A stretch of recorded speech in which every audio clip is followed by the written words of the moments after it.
औज़ुबिल्लाहिमिनश्शैतानिर्रजीम बिस्मिल्लाहिर्रहमानिर्रहीम। अस्सलाम वालेकुम डियर फ्रेंड्स। दोस्तों कैसे हैं आप सब? उम्मीद करता हूँ आप सब खैरियत से होंगे। तो दोस्तों आज की इस नई वीडियो के अंदर आपसे बात करेंगे इंक्रीमेंटल प्रोग्रामिंग के बारे में कि यू एंड डब्ल्यू की मदद से प्रोग्राम को किस तरीके से बनाते हैं, ठीक है, और यू डब्ल्यू का क्या तरीक़ाकार है, किस तरीके से हम प्रोग्राम के अंदर उसे यूज़ करते हैं, और उसके जो कोऑर्डिनेट्स हैं हम इंक्रीमेंटल के अंदर हम कोऑर्डिनेट्स किस तरीके से फाइंड आउट करते हैं। तो आज की जो वीडियो होगी इंशाल्लाह मैं इंक्रीमेंटल प्रोग्रामिंग के बारे में ही आपको बताऊंगा। तो दोस्तों वीडियो स्टार्ट होने से पहले ये आपकी स्क्रीन पर ये आपको साइकिल नज़र आ रहे होंगे सीएनसी के बारे में। दोस्तों इनकी मैं वीडियो ऑलरेडी बना चुका हूँ, अगर आपने नहीं देखा तो लिंक डिस्क्रिप्शन के अंदर दे दूँगा, तो काइंडली इन्हें भी जाकर चेक कीजिएगा, आपके इल्म में इजाफ़ा होगा इंशाल्लाह। तो दोस्तों चलिए आज का जो टॉपिक है हमारा वो इंक्रीमेंटल प्रोग्रामिंग है, ठीक है, कि यू एंड डब्ल्यू की मदद से हम किस तरीके से प्रोग्राम को बनाते हैं और इसका क्या तरीक़ाकार है। तो सबसे पहले दोस्तों मैं आपको बताता चलूँ कि जो प्रोग्रामिंग होती है वो दो तरह की होती है, एब्सोल्यूट डायमेंशनिंग या एब्सोल्यूट प्रोग्रामिंग। तो दोस्तों सबसे पहले G90 होता है, ठीक है, एब्सोल्यूट प्रोग्रामिंग होती है, इसे हम एब्सोल्यूट डायमेंशनिंग भी कहते हैं। अब वो क्या होता है वो भी मैं आपको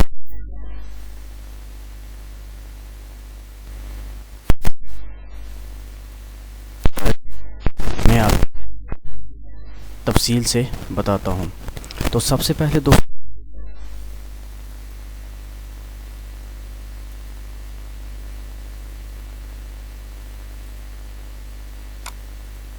एब्सोल्यूट के अंदर z इस्तेमाल होता है, यानी कि इंक्रीमेंटल के अंदर आपका x के अलोंग u यूज़ होता है, ठीक है, और z के अलोंग w इस्तेमाल होता है। यानी कि अगर आप इंक्रीमेंटल के अंदर प्रोग्रामिंग बनाएंगे तो उसके लिए आप u इस्तेमाल करेंगे या w इस्तेमाल करेंगे। अगर आप एब्सोल्यूट प्रोग्रामिंग बनाएंगे तो उसके लिए आप x या z का यूज़ करेंगे, ठीक है। तो यहाँ पर मैंने लिखा है कि u इक्वल टू x, ये डायमीटर के लिए दोनों यूज़ होते हैं। अब u इंक्रीमेंटल के लिए यूज़ होता है और x जो होता है ये एब्सोल्यूट डायमेंशनिंग के लिए यूज़ होता है। जो w इस्तेमाल होता है और z, ये दोस्तों दोनों लेंथ के लिए इस्तेमाल होते हैं। w जो होता है ये इंक्रीमेंटल के लिए होता है, जो z होता है वो एब्सोल्यूट डायमेंशनिंग के लिए होता है। अब दोस्तों सबसे पहले आप ये समझिए कि G90 एब्सोल्यूट डायमेंशनिंग क्या होता है, मैं आपको बताता हूँ। दोस्तों ये मेरे पास एक ड्राइंग है, मैंने आपको समझाने की कोशिश की है यहाँ पर कि एब्सोल्यूट डायमेंशनिंग या एब्सोल्यूट प्रोग्रामिंग के अंदर हम क्या करते हैं। दोस्तों ये देखें एक ड्राइंग है जिसके ऊपर स्टेप टर्निंग हुई हुई है, ठीक है। अब यहाँ पर दोस्तों देखें कि इसका जो एक 0 पॉइंट है ये वाला फिक्स है, ठीक है। दोस्तों हम अब दोस्तों एब्सोल्यूट डायमेंशनिंग के अंदर क्या करते हैं, हमारा एक ओरिजिन पॉइंट होता है। अब हमने जितनी भी वैल्यू को लेना होता है वो एक ओरिजिन पॉइंट से ही लेना होता है। अब फॉर एग्जांपल हमने इस पहले पॉइंट पर जाना है जहाँ पर मेरा कर्सर मूव कर रहा है, ठीक है। अब ये इस 0 पॉइंट से इस पॉइंट तक वैल्यू z के अंदर 20 है, ठीक है, 20। अब फ़र्ज़ किया दूसरे पॉइंट तक तो जाना है, तो दूसरे पॉइंट तक की वैल्यू हम ओरिजिन पॉइंट से कैलकुलेट करेंगे, जो कि इस पॉइंट से इस पॉइंट तक ये 40 मिलीमीटर है, ठीक है दोस्तों। इसी तरीके से नेक्स्ट पॉइंट पर जाने के लिए हम ओरिजिन पॉइंट से नेक्स्ट पॉइंट तक की वैल्यू को कैलकुलेट करेंगे, ना कि इस वैल्यू से पिछली वाली वैल्यू को हम ऐड नहीं करते। हम पिछली वाली वैल्यू को क्या करते हैं, ऐड करके नेक्स्ट वैल्यू हम क्या करते हैं, बनाते हैं, ठीक है दोस्तों। अब चौथे पॉइंट के ऊपर देखें, वो भी हम क्या करेंगे, ओरिजिन पॉइंट से इसकी वैल्यू देखेंगे। ओरिजिन पॉइंट से इस पॉइंट तक वैल्यू देखी तो हमारी 80 मिलीमीटर वैल्यू आ गई है, ठीक है दोस्तों। यानी कि ये 20-20 के डिफरेंस से मैंने बना हुआ है। अब बताने का मकसद ये है आपको कि जो एब्सोल्यूट डायमेंशनिंग होती है वो उसका एक ओरिजिन पॉइंट फिक्स होता है। उस ओरिजिन पॉइंट से ही हम क्या करते हैं, x की वैल्यू लेते हैं, z की वैल्यू लेते हैं, ठीक है। या अगर मिलिंग में आ जाए तो x y की वैल्यू हम उसी पॉइंट से ही कैलकुलेट करते हैं, उसी पॉइंट से ही लेते हैं, ठीक है दोस्तों। उम्मीद करता हूँ ये समझ आया होगा। अब इंक्रीमेंटल के अंदर मैं आपको बताता हूँ दोस्तों, ये इंक्रीमेंटल पॉइंट है, इंक्रीमेंटल प्रोग्रामिंग का इंक्रीमेंटल डायमेंशनिंग है। इंक्रीमेंटल डायमेंशनिंग के अंदर दोस्तों आपका एक पॉइंट फिक्स नहीं रहता, आपका जो ओरिजिन पॉइंट है वो हर बार क्या होता रहता है, तब्दील होता रहता है, अलामतें चेंज होती रहती हैं, ठीक है। प्रोग्राम यानी कि ओरिजिन पॉइंट आपका एक जगह फिक्स नहीं होता। अब फ़र्ज़ किया कैसे, अब यहाँ पर सपोज़ किया दोस्तों आपने इस पॉइंट तक आना है, ठीक है। तो यहाँ पर मैंने सिर्फ z की वैल्यू दी है, तो z की वैल्यू सिर्फ और सिर्फ यहाँ पर 20 आएगी, ठीक है दोस्तों, z-20। अगर मैंने नेक्स्ट पॉइंट पर जाना है, नेक्स्ट पॉइंट पर जाने के लिए दोस्तों मेरा ओरिजिन पॉइंट ये वाला बन जाएगा जहाँ पर मेरा कर्सर मूव कर रहा है। तो यहाँ से आगे की तरफ जाने के लिए फिर मैं क्या करूँगा, z-20 दूँगा, ठीक है दोस्तों। अब फिर मैं नेक्स्ट आने के लिए क्या करूँगा, अब ये वाला ओरिजिन पॉइंट पिछला कैंसिल हो गया, अब नया ओरिजिन पॉइंट बन जाएगा। अब यहाँ से मैं वैल्यू आगे देखूँगा कि मैंने कितनी लेंथ के अंदर टूल को लेके जाना है, तो यहाँ पर भी मेरी वैल्यू कितनी आ जाएगी, z-20 आ जाएगी। यानी कि पिछला जो पॉइंट है वो क्या होता रहता है, उसे हम कैंसिल करते रहते हैं, नेक्स्ट ओरिजिन पॉइंट ऑटोमेटिक तरीके से क्या होता है, जनरेट होता रहता है इंक्रीमेंटल प्रोग्रामिंग के अंदर। अब इस पॉइंट पर अगर हमने आना है इस पॉइंट पर, तो पिछला पॉइंट कैंसिल हो जाएगा। अब इस पॉइंट से इस लेंथ की लाइन की लेंथ हमने देखनी है, तो Z-20 मिलीमीटर होता जाएगा। इस तरीके से Z-30, 40, 50 ड्राइंग के मुताबिक क्या होता है, हम उसकी वैल्यू को उतार चढ़ाओ, ठीक है, इंक्रीमेंट एंड डिस्क्रीमेंट वगैरह यहाँ पर इस तरह का रूल अब आपका अप्लाई होता रहता है, ठीक है दोस्तों। तो ये आपका इंक्रीमेंटल था, जिसके अंदर आपका ओरिजिन पॉइंट होता है वो फिक्स नहीं होता, जबकि एब्सोल्यूट डायमेंशन के अंदर आपका ओरिजिन पॉइंट फिक्स होता है। दोस्तों अब चलिए ड्राइंग की तरफ। तो दोस्तों ये ड्राइंग है, अब ये हमने बनाना है इसके ऊपर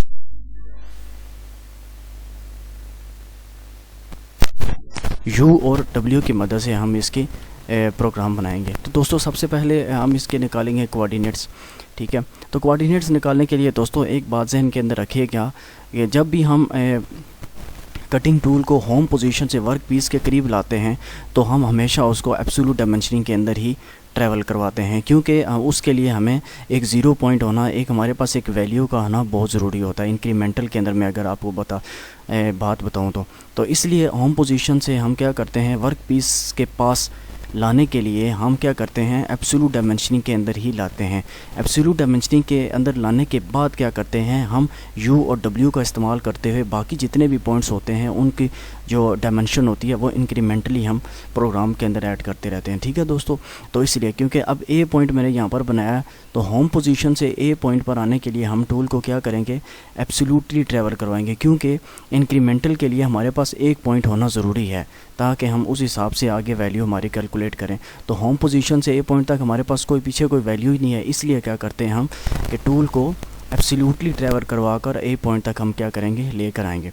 तो दोस्तों ये पॉइंट है ABCDE, ठीक है दोस्तों, ये मैंने वैल्यू दे दी है, ठीक है। अब इस ड्राइंग की हमने क्या करनी है, इंक्रीमेंटली हमने सबसे पहले कोऑर्डिनेट्स निकालने, उसके बाद प्रोग्राम के अंदर यूज़ करने हैं।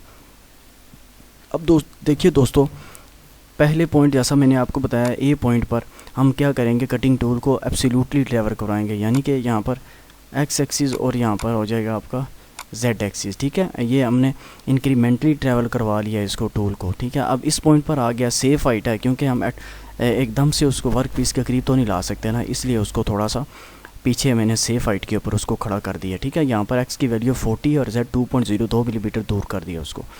अब देखिए दोस्तों नेक्स्ट जो पॉइंट है, ठीक है, अब हमारा ओरिजिन पॉइंट ये वाला बन गया दोस्तों, ये जो आपको यहाँ पर जो कर्सर नज़र आ रहा है।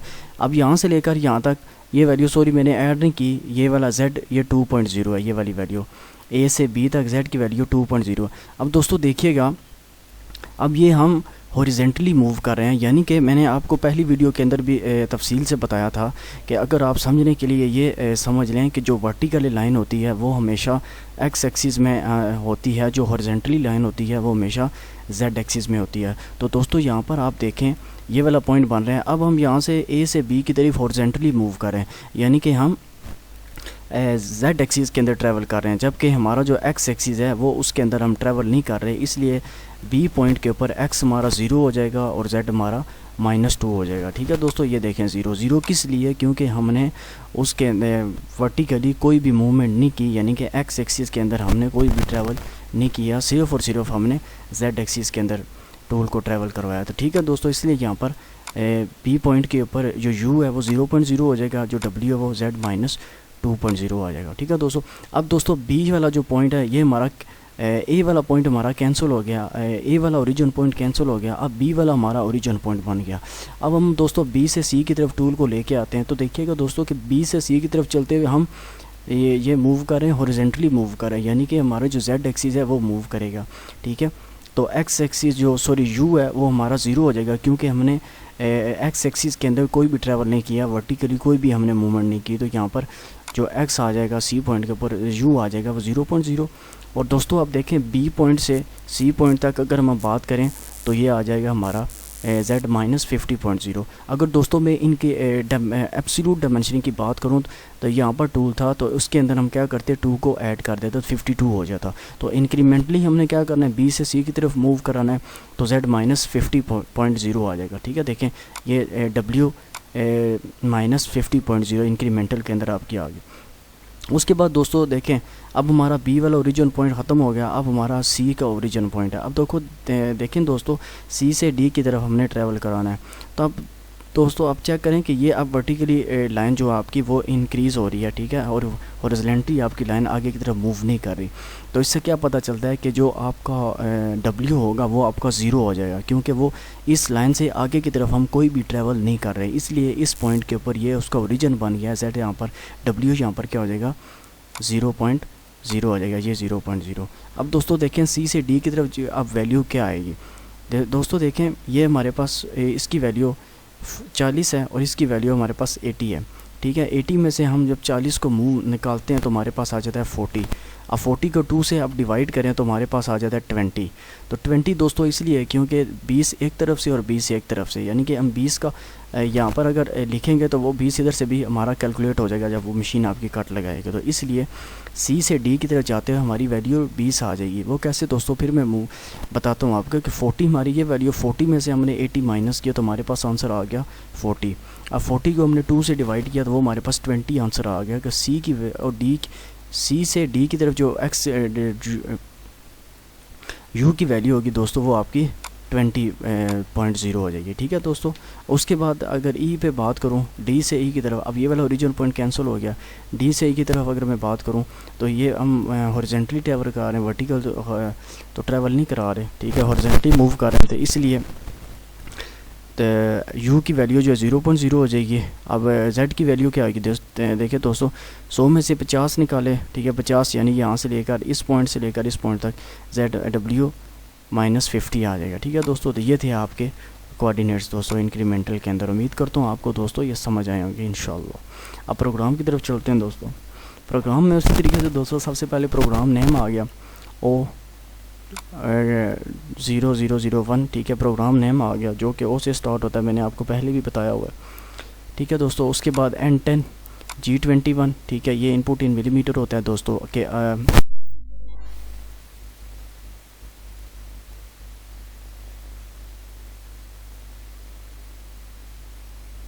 पर आपने यहाँ से उसको भेज दिया है, ठीक है दोस्तों।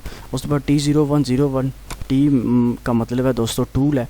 अब 01 उसका दोस्तों टूल नंबर है, ठीक है, ये पहली स्लॉट नंबर के अंदर आपका टूल फिक्स है। और 01 उसका दोस्तों ये ऑफसेट नंबर है कि टूल ऑफसेट पेज के अंदर सीरियल नंबर 1 के अंदर उसका हमने 0 सेट किया हुआ है। अब दोस्तों उसी तरीके से S1200 M03 G96 S दोस्तों मीन्स स्पेंडल है, 1200 उसके RPM है कि 1 मिनट के अंदर 1200 चक्कर लगाएगा। M03 spindle on clock wise, ठीक है, स्पेंडल को ऑन करेगा प्लस उसकी रोटेशन क्लॉक वाइज रखेगा। G96 दोस्तों ये है कांस्टेंट स्पेंडल स्पीड के, जो भी स्पेंडल स्पीड आपने जो भी RPM आपने यूज़ किए हैं वो मशीनिंग के दौरान हम उसको कम ज़्यादा नाप की मदद से नहीं कर सकते। उसके बाद दोस्तों ये देखें यहाँ पर N50 के अंदर G00 X 40.0 Z 2.0, ठीक है दोस्तों। यहाँ पर देखें ये मैंने उसको टूल सेफ हाइट दिया एब्सोल्यूट के अंदर, मैंने उसको ट्रैवल किया है क्योंकि X और Z का यहाँ पर मैंने यूज़ किया हुआ है, इसलिए ये एब्सोल्यूट के अंदर टूल आपका मूव करेगा, टूल सेफ हाइट है। उसके बाद इंक्रीमेंटली देखें दोस्तों G01, ठीक है, U 0.0 W -2.0, ठीक है, ये मैंने सारे कोऑर्डिनेट्स यहाँ पर लिख रहा हूँ, U 0.0 W -2.0, ठीक है दोस्तों। और उसके बाद G01 U 0.0 Z W -50.0, फिर U 20.0, यानी कि जो हमने कोऑर्डिनेट्स ऊपर निकाले हैं वो सारे के सारे मैंने इस तरीके से यहाँ पर इंसर्ट कर दिए हैं। उसके बाद G01, ठीक है, एब्सोल्युटली मैंने Z 2.0 को ऊपर उठा लिया। उसके बाद automatic return to reference point, spindle stop main program and return to start position. दोस्तों उम्मीद करता हूँ कि ये वाली वीडियो आपको समझ आई होगी। आप चलते हैं प्रैक्टिकल की तरफ, आपको प्रैक्टिकल करके दिखाते हैं इसका। तो दोस्तों यहाँ पर मैंने प्रोग्राम लिखा हुआ है दोस्तों इसका, ठीक है, इंक्रीमेंटली प्रोग्राम है, आप लोग यहाँ पर देख सकते हैं, ठीक है। उसी तरीके से U एंड W के अंदर मैंने इसकी वैल्यू दी हुई है, ठीक है दोस्तों। मैं इसका प्रोग्राम चला कर दिखाता हूँ आपको कि कैसे ये काम करता है। दोस्तों आप देखिएगा, मैंने दोस्तों इसकी प्रोफाइल बनाई हुई है, तो सिर्फ ये प्रोफाइल को ही बनाएगा, ठीक है दोस्तों। ये सिर्फ मैंने उसकी प्रोफाइल निकाली हुई है ना, ये देखें आप, इसकी मैंने प्रोफाइल का प्रोग्राम बनाया हुआ है, इसकी प्रोफाइल का, ठीक है। तो वो उसी तरीके से क्या करेगा, उसकी प्रोफाइल पर ही मूव करेगा। दोस्तों देखिए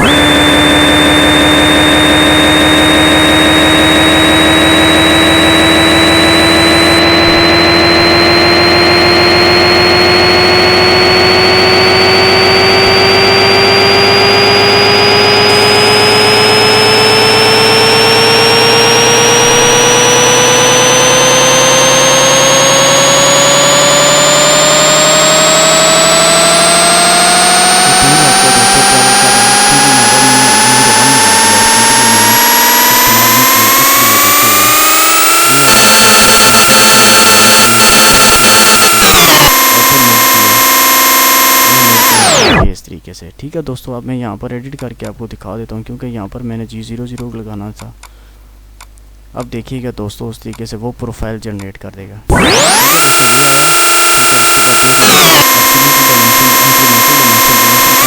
ये वापस चला गया। ठीक है दोस्तों, इस तरीके से आपका इंक्रीमेंटल प्रोग्राम बनता है U एंड W की मदद से। तो दोस्तों, अगर ये वीडियो पसंद आए तो लाइक करें, तो शेयर करें, और अगर चैनल सब्सक्राइब नहीं किया तो काइंडली चैनल सब्सक्राइब करें, बेल आइकन को क्लिक कर लें ताकि इस तरह की मज़ीद वीडियो का नोटिफिकेशन सबसे पहले आपको मिलता रहे। जज़ाकल्लाह।